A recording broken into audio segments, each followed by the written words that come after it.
of chessboard is given. அப்போ நம்ம chess போர்ட்ல எத்தனை ரோஸ் and எத்தனை காலம்ஸ் இருக்குன்னு பார்த்தீங்கன்னா 1 2 3 4 5 6 7 8 1 2 3 4 5 6 7 8. அப்போ நம்ம செஸ் போர்ட்ல டோட்டல் ஸ்கொயர்ஸ் எத்தனை இருக்கும்? இங்க 8 ரோஸ் இருக்கு, அதே மாதிரி 8 காலம்ஸ் இருக்கு. அப்போ டோட்டல் ஸ்கொயர்ஸ் எத்தனை இருக்கும் அப்படின்னு பார்த்தோம்னா 64. ஓகே, இப்போ find the percentage of white coloured square. இப்போ ஒயிட் கலர்ட் ஸ்கொயர் எவ்வளோ இருக்கும்? ஒயிட் கலர்ட் இதுல ஹாஃப் ஒயிட் கலர் தான், ஆமா தானே? இதுல ஒயிட் பிளாக் ஆல்டர்னேட்டிவ் தானே இருக்கும். அப்போ ஆஃப் வந்து ஒயிட் கலர் 32. இப்போ பெர்சன்டேஜ் ஃப்ராக்ஷன் என்ன? இதுக்கு ஃப்ராக்ஷன் என்னன்னு போட்டோம்னா ஃப்ராக்ஷன் என்னன்னா 32 ஒயிட் கலர்டு, டோட்டல் வந்து 64. அப்போ இதோட ஃப்ராக்ஷன் 1/2. இப்போ பெர்சன்டேஜ் என்னவா இருக்கும்? 1/2 multiplied by 100, that is equal to 50%. Okay, இந்த மாதிரி ஸ்டெப்ஸ் எதுக்குன்னா நம்ம சம்முக்கு போடுறோம். நமக்கு பார்த்த உடனே தெரியும் பாதி ஒயிட் பாதி பிளாக்னா 50% ஒயிட் 50% பிளாக் தான் இருக்கும். அப்போ next percentage of grey coloured. Grey coloured எவ்வளோ இருக்கும்? இதே மாதிரி தான். Grey colour total number of squares வந்து 32.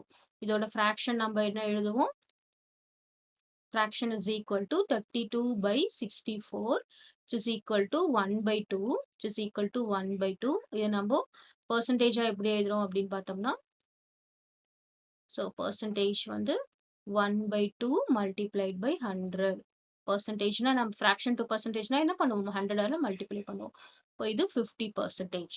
ஸோ ஃபர்ஸ்ட் கொஸ்டினுக்கும் செகண்ட் கொஸ்டினுக்கும் ஆன்சர் போட்டாச்சு. இப்போ third question, find the percentage of squares that have the pieces. இப்போ தேர்ட்,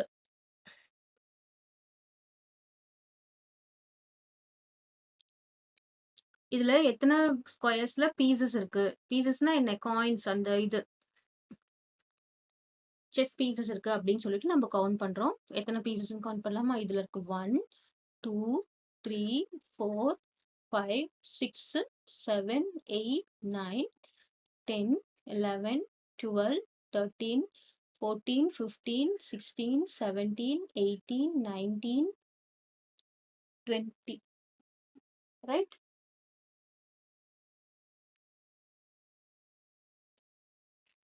மிஸ் பண்ணிருக்கோமா? ஓகே, 20. இப்போ that have the pieces, எவ்வளோ ஸ்கொயர்ஸ்ல வந்து பீசஸ் இருக்கு அப்படின்னு பார்த்தோம்னா 20. இப்போ இதோட ஃப்ராக்ஷன் நம்ம எப்படி எழுதுவோம்?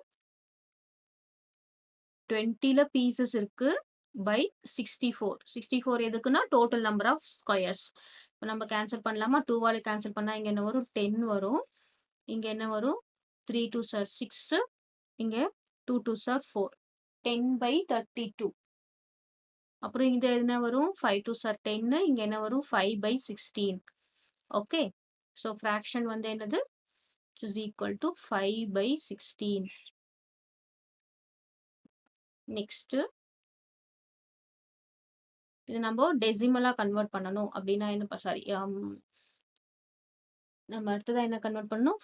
பெர்சன்டேஜா கன்வெர்ட் பண்ணணும் அப்படின்னா என்ன பண்ணணும்? பெர்சன்டேஜா கன்வெர்ட் பண்ணணும்னா என்ன பண்ணணும்? 5/16 multiplied by 100, which is equal to 500/16%. கிளியரா? ஸோ இதுக்கு நம்ம 500 divided by 16 போடலாமா? ஸோ என்ன வரும் அப்படின்னு பார்த்தோம்னா 500 divided by 16 is 316. 6 3s are 18, remainder 1 48. இங்க 2 0 வரும். 116 is 16. இங்க அப்புறம் என்ன வரும்? 4 வரும். So this is equal to 31 4/16%. இது இம்ப்ராப்பர் ஃப்ராக்ஷனா இருக்கிறத நம்ம என்ன எழுதுறோம்? மிக்ஸ்டு ஃப்ராக்ஷனா எழுதுறோம். கிளியரா? இப்போ இதுலயே வந்து நம்ம இன்னும் கூட கொஞ்சம் இதுவா போடணும்னா, நமக்கு புக் ஆன்சர் இதுதான், R we can write it as இது 4/16 1/4ன்னு போடலாம். 31 1/4ம் ஆன்சர் தான். அதாவது 1 4 is 4, 4 4s are 16. இந்த மாதிரி ஃப்ராக்ஷன்ல இருக்கிறத கேன்சல் பண்ணணும். இதெல்லாம் கேன்சல் பண்ணிடக்கூடாது. 31 1/4 கூட நம்ம எழுதலாம். Clear or this is. But இதுதான் நமக்கு புக் ஆன்சர். இப்போ நெக்ஸ்ட் ஃபோர்த் ஒன் என்ன கொடுத்துருக்காங்க? That do not have pieces. Do not have pieces. இப்போ இதுல பார்த்தோம்னா டோட்டல் வந்து 64 ஸ்கொயர்ஸ். பீசஸ் எவ்வளவு இருக்கு பாத்தீங்கன்னா 20ல பீசஸ் இருக்கு. அதை நம்ம கவுண்ட் பண்ணோம். அப்போ டு நாட் ஹாவ் என்ன வரும்? 64 minus 20 which is equal to 44. Clear. இப்போ இதுக்கு ஃபிராக்ஷன் எழுதலாமா? fraction is equal to 44 by 64. ஏன்னா do not have pieces வந்து 44, 64 வந்து total number of pieces. 64 total number of pieces நம்ம ஏற்கனவே பார்த்திருப்போம். இதான 24, 64 தானே total number of pieces. Total squares வந்து என்னது? 64. Not pieces, total squares வந்து 64. இப்போ நமக்கு என்ன வரும்? 2 2s are 4. இங்க 3 2 32 வருமா? இங்க திரும்பவும் 2 ஆல கேன்சல் பண்ணா 11 வரும். இங்க என்ன வரும்? 116 வரும். 11 by 16 is fraction. இப்போ நம்ம இத பெர்சன்டேஜா எழுதணும்னா என்ன பண்ணணும்? 11 by 16 into 100 which is equal to 1100 by 16.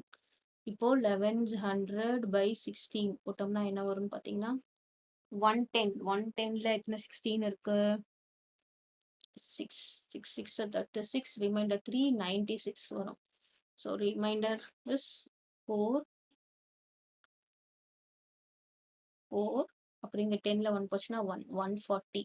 140ல எத்தனை இருக்கு அப்படின்னு பாத்தீங்கன்னா 66 போட்டுட்டு ஓகே 8 6 are 48, remainder 4 18 is 4 12 128 வரும். 2 1. So ஆன்சர் என்ன வரும்னு பாத்தீங்கன்னா 68 12 by 16. இதுதான் book answer. Okay. Or percentage போடணும். Or we can write it as 68 12 by 16 3 all cancel பண்ணா என்ன வரும்? 4. சரி 3 4s are 12, 3 by 4 எழுதலாம்.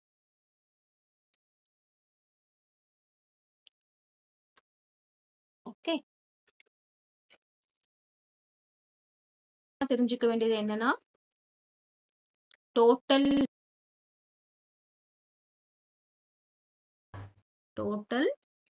ஸ்கொயர்ஸ் எங்க போடணும்? டினாமினேட்டர்ல போடணும். ஓகே.